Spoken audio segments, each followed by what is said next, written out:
자, 그러면은 이제 채권에 대한 설명을 여러분들이 문제 풀면서 배경지식 활성화를 했을 테니 이제 우리는 채권과 관련된 수특 지문을 들어가도록 하겠습니다. 자, 딱 보시고 채권, 이놈의 채권. 채권은 그냥 쉽죠? 채권은 이렇게 이해하면 됩니다. 자, A라는 사람이 있고요, B라는 사람이 있을 때, 자, A가 B한테 돈을 빌려줍니다. 돈을 빌려줌. 자, 그러면은 B는 받기만 하는 게 아닙니다. 돈을 B도 줍니다. 뭐를 주냐면은 채권을 줍니다. 채권을 주. 그럼 우리가 이제 이해해야 되는 게 뭐냐? 여기 지금 안 써 있어서 내 기억에는 채권은 뭐다? 돈을 돌려받을 권리. 받을 권리라고 알아주십시오. 자, 그리고 여러분들 알아두시면 좋은 거는 권리와 늘 함께 붙어 다니는 애가 의무거든요. 의무. 우리도 예를 들면은 뭐 국민의 권리가 있으면 국민의 의무도 있겠죠. 이런 맥락이야. 그러면 여기서 권리가 있으면 이제 B에게는 생깁니다. 뭐가 생기냐면 채무가 생기죠. 이게 돈을 돌려줄 의무입니다. 돌려줄 의무. 이렇게 되는 거지. 이게 채무다. 이렇게 되는 거야. 자, 근데 여기까지만 나오면 참 쉽잖아? 근데 여기서 한 칸 더 가야 돼. 우리가 어떤 물건을 산다고 가정을 해볼게요. 예를 들면은 내가 아까 뭐 홈런볼 예시 들었으니까 홈런볼로 예시를 들게. 내가 편의점 가서 홈런볼을 사려고 해. 그럼 내가 돈을 주고 홈런볼을 사서, 다른 말로 하면 돈을 주고 홈런볼을 받죠. 자, A 기준에서 보세요. A는 돈을 줬습니다. 그리고 받았어요. 뭐를? 채권을. 그래서 이런 표현을 뭐라고 하냐면은 채권을 구매했다라는 표현이 나올 거야. 그럼 여러분, 채권을 구매한 행위는 뭐라고 이해하면 좋으냐면 돈을 빌려준 거다 라고 생각해도 괜찮습니다. 오케이? 그러면은 B의 입장에서 볼게요. 한도 끝도 없지? 자, B의 입장에서는 그러면은 얘는 예를 들면은 없던 홈런볼을 예를 들면 만들어서 준 걸 수도 있잖아. 다시 말할게. 얘는 원래 아무것도 없었는데 얘가 A한테 돈을 빌리기 위해서 만들었어. 뭐를? 채권을 만들었어. 이해돼? 만들었어. 그게 뭐냐면 얘가 채권을 발행했다. 이런 표현이 나올 수 있어. 난리도 아니죠. 이렇게 되는 겁니다. 됐지? 자, 근데 A가 바보가 아니죠. A는 그럼 돈을 빌려준 대신에 뭘 원하겠습니까? 바로 원리금을 요구하겠죠. 원리금이 뭔지 모를 수 있으니까 원금 더하기 이자금을 합쳐서 원리금이라고 한다 라고 알아두시면 됩니다. 원리금. 이렇게 됩니다. 그리고 이 이자에 대해서 나오는 거, 채권 가격에 대해서 나오는 게 우리 형성평가에 나온 지문이었죠. 그래서 이렇게 정리를 해주시고, 자, 이 내용을 이제 들어가면 됩니다. 갑니다. 이제 처음 시작이 금전을 빌려주고 상대방이 이를 갚기로 약속하는 것부터 시작하는데, 이게 이제 금전 소비 대차 계약이라 돼 있는데, 이거 쉬운 말로 하면은 이제 채무자랑 채권자가 생기는 거다. 이렇게 이제 우리가 알면 되는 거죠. 그러면 다시 얘기할게요, 여러분. 아까 내가 주체랑 객체 관계라 했으니까, 자, 그러면은 채무자가 돈을 빌려준 거야? 아니면 돈을 빌린 거야? 돈을 빌린 거죠. 이해돼? 빌린 거야, 얘가. 자, 채무자가 돈을 빌린 거고요, 채권자는 돈을 빌려준 겁니다. 오케이? 주체, 객체 잘 기억해. 자, 그래서 그러면 여러분, 누가 누구한테 돈을 갚아야 돼요? 채무자가 채권자한테 돈을 갚아야 되죠? 그래서 여기에 나오는 변제. 변제는 그럼 어떻게 되는 거야? A에서 B한테 돈이 가는 게 아니라 어디로? B가 A한테 가는 거야. 오케이? 요 관계 우리가 기억해야 돼. 자, 그래서 우리는 이런 것도 체크해 놓을 수 있으면 체크해 놔. 얘가 얘한테 주는 거, 이게 변제. 됐지? 근데 여기서 이제 힘든 게 뭐냐면, 우리가 생각하는 이 돈을 빌려준다라는 개념이 점점 확장돼서 나중에는 물건도 주고 난리도 아닙니다. 그래서 이제 예전에 소유권 관련된 지문 하나 나왔었는데, 뭐냐면은 그 기출지문 나중에 한번 볼 거예요. 점유랑 소유에 대한 개념 나왔거든요. 자, 점유랑 소유가 같지 않다라는 개념 관련해서 기출지문 나온 적 있기 때문에 이거는 나중에 한번 같이 또 풀 겁니다. 여러분들이 훈련이 좀 더 되면. 자, 그래서 이제 여기에 뭐 채무자가 한 채권자에 대해 같은 목적의 여러 채무를 갖거나, 이거 그럼 무슨 뜻이에요? 여러 번 돈을 빌렸다는 거지. 오케이? 그 다음, 원금 외에 이자나 변제에 드는 비용을 지급해야 하거나, 이것도 있고, 갚는 행위로 채무 전부를 소멸하게 하는데 부족한 경우. 자, 나왔습니다. 여러분, 자, 일단 빨간색으로 하면 안 되지. 일단 어느 채무를 먼저 갚을지가 하나의 개념이야. 어느 채무를 먼저 갚을지. 오케이? 근데 이 개념을 위해서 정리한 게 뭐냐면, 일단 첫 번째, 원금 외에 이자나 변제에 드는 비용을 지급해야 하거나, 두 번째, 갚는 행위로, 아니지, 나 지금 잘못 썼다. 여기 앞에 첫 번째 있잖아. 같은 목적의 여러 채무를 갖거나, 두 번째, 이자나 변제에 드는 비용을 지급하거나, 세 번째, 채무 전부를 소멸하게 하는데 부족한 경우는 어느 채무를 먼저 갚을지 정한다. 이게 이제 세 가지 경우의 수가 되는 거죠. 오케이? 자, 만약 채무자가 채권자에게 여러 채무를 가진 상황에서 돈을 한꺼번에 다 갚을 수 없다면 어떻게 해야 할까? 자, 채권자와 채무자의 합의가 있다면 이에 따라 돈을 특정 채무 변제에 충당해야 할 것. 자, 이거 체크해 주세요. 조건. 합의가 있다면 하나, 조건 체크. 내가 그래서 첫 수업할 때 얘기했었죠? 뭐뭐 한다면 조건 찾으라고. 자, 그 다음 문장에는 뭐라고 써있어? 이런 것도 또 여러분들 놓치는 경우가 있습니다. 자, 조건 잘 판단해야 돼. 자, 합의가 없고 채권자와 채무자 모두 의사를 표시하지 않을 경우, 자, 법률 규정에 따라. 자, 그럼 내가 이거 물어볼 테니까 여러분들이 고민해 보세요. 자, 어떤 경우는 법률 규정에 따라야 하는 경우가 있대. 언제냐면 채권자와 채무자가 합의가 없을 때. 맞아 틀려? 자, 고민해봐. 법률 규정에 따라 변제에 대한 채무가 결정이 된대. 자, 이거는 일단 내 그 설명이야. 자, 그럼 이제 내가 질문이야. 질문. 어떤 경우에 그러냐면 채권자와 채무자의 합의가 없을 때야. 맞아요, 틀려요? 틀려요. 왜요? 왜냐하면 지금 여기 조건이, 자, 합의가 없고 하나, 맞아? 합의가 없고 하나, 채권자와 채무자 모두 의사를 표시하지 않을 경우 둘. 이게 모두 성립이 될 때 법률 규정에 따르는 거야. 이게 기출지문에 나와. 이렇게 조건 두 개 중에 하나를 빼고 얘가 맞니? 이렇게 물어보는 문제. 그러면 우리는 이 조건 두 개가 필요한지 한 개가 필요한지 둘 중에 하나만 성립해도 되는지 라는 걸 어떻게 판단해? 이게 뭐야? 연결엄이잖아. 대등 연결엄. 그래서 문법을 할 줄 알아야 돼. 대등이라는 게 뭐야? 이건 모두 다 병렬적으로 필요하다는 맥락이고, 만약에 둘 중에 하나만 필요했다고 말하고 싶었으면 이 지문에 뭐라고 나왔을까? 합의가 없거나. 이해돼? 그러면 대등적 연결 어미 중에 이제 그 소위 그 뭐라고 표현해야 될까? 그냥 이제 5월의 의미를 가진 그런 연결 어미가 왔었겠죠. 오케이? 이렇게 되는 거야. 그래서 이런 디테일들을 우리가 따져야 될 필요가 있는데, 자, 여기서는 그러면 두 가지 모두 성립까지 우리가 됐습니다. 자, 그럼 이제 시작이 됩니다. 여기 나오죠? 법률 규정에 따르면. 하하, 자, 나만 또 이제 소름이 돋아요, 친구들. 나만 소름이 돋아요, 친구들. 자, 방금 내가 열심히 설명했잖아? 자, 그대들도 잘 생각해봐요. 자, 국어의 핵심은 생각이야. 그래서 내가 국어 생각하기가 싫어요. 그러면 안타깝지만 안녕 이렇게 되는 거야. 방법이 없어. 생각하기 싫으면. 자, 법률 규정에 따르면이라고 지금 여기 나오는데, 자, 내가 이거를 지금 중요하다고 말하는데 왜 중요한지 만약에 생각이 안 든다면 반성하셔야 돼요. 자, 여러분, 왜 법률 규정 얘기를 할까요? 두 번째 문단에. 자, 힌트 드릴게요. 합의가 된 상태라서 법률 규정을 따를까요? 아니면 합의가 안 된 상태라서 법률 규정을 따를까요? 그치, 합의가 안 된 상태이기 때문에. 자, 그럼 다시 얘기할게. 지금 이 얘기가 나오는 이유가 뭐냐면 친구들, 아까 1문단에 있는 내용이 그대로 연결되는 거야. 자, 처음에 만약에 합의가 있잖아? 그럼 얘는 그냥 합의대로 가는 겁니다. 합의대로.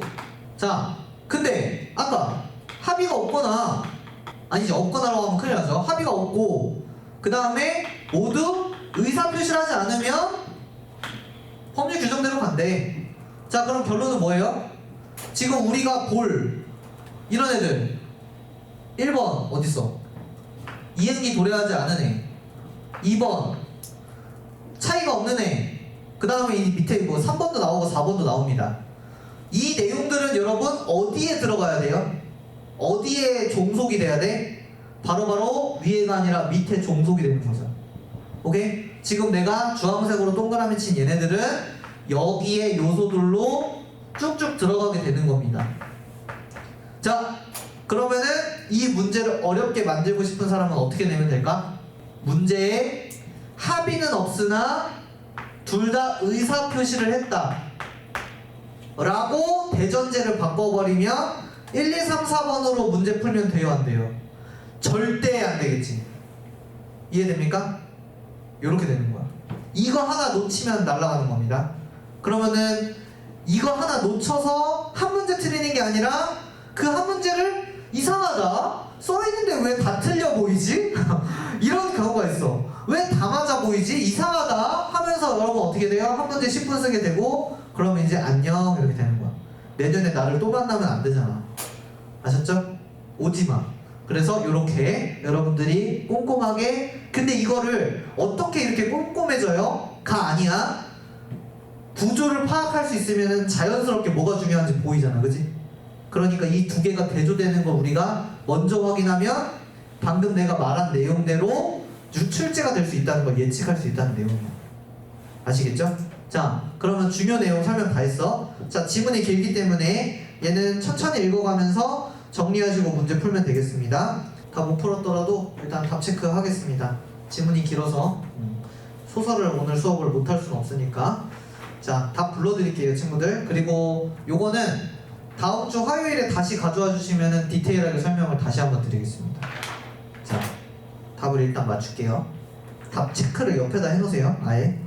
자, 42번에는 2번, 43번에는 1번, 44번에는 2번, 45번에도 2번, 46번에는 1번입니다. 자, 답 써놨죠? 이건 다음 주 화요일날 가져오세요. 자, 여기서는 내가 지문 관련해서 여러분들이 읽었으면 좋겠는 파트만 좀 설명을 드리겠습니다. 자, 일단 아까 내가 첫째, 둘째, 셋째, 넷째 이거 설명했는데, 자, 여기서 이제 우리가 추론해야 되는 게 이겁니다. 자, 여기 이제 그 첫째, 둘째, 셋째, 넷째가 그냥 단순한 병렬이 아니죠. 다시 말하면은 첫째가 안 되면 둘째, 이런 식으로 선후 관계가 존재하죠. 그렇기 때문에 여기서 1번부터 4번까지는 여기서 선후 관계라는 걸 여러분들이 정리해놔 주시고, 내가 말하는 선후 관계라는 건 1번이 성립하지 않으면 2번으로 넘어온다는 의미입니다. 즉 여기서는 성립 가능 불가능에 대한 순서가 존재하는 겁니다. 이걸 기억해 주시고요. 그걸 생각하면서 읽었으면 잘 읽은 거. 자, 다음에 여기에 또 선후관계 또 나와요. 자, 총 비용, 총 이자, 각 채무의 원금 순서대로 갚는다라고 돼 있는데, 여기서 이제 비용이라는 표현이 앞에 조금 나오고 말았기 때문에 그 내용을 우리가 체크했었어야 돼. 자, 비용이라는 건 뭐냐면은 지금 위로 가서 여기 비용에 이런 표현이 나와요. 여기에 여기 있다. 원금 외에 이자나 변제에 드는 비용이라고 돼 있어요. 그럼 비용은 뭐야? 이자나 변제 말고 또 드는 돈, 이렇게 우리가 이해해야겠죠? 문맥상 얘는 좀 불친절했기 때문에 내가 설명해드리는 거야. 자, 비용은 다시 얘기하면 원금이나 이자 말고 또 드는 돈이라고 우리가 이해하고 문제를 접근해 줬어야 됐다는 거 말씀을 드리고요. 그러니까 예를 들면 이런 거야. 내가 어디에 돈을 갚으러 가야 되는데, 내가 그러면은 거기에 가기 위해서 뭐 기차 예매를 위한 돈이 들 수 있잖아, 그죠? 그런 게 이제 비용입니다. 돈을 갚기 위해서 따로 또 쓰는 돈, 뭐 이런 맥락. 그 다음에 이제 여러분들이 또 체크해야 되는 거는 이런 거죠. 자, 채무의 변제는 어디서? 채권자의 주소, 뭐 이런 거 놓치면 안 되고요.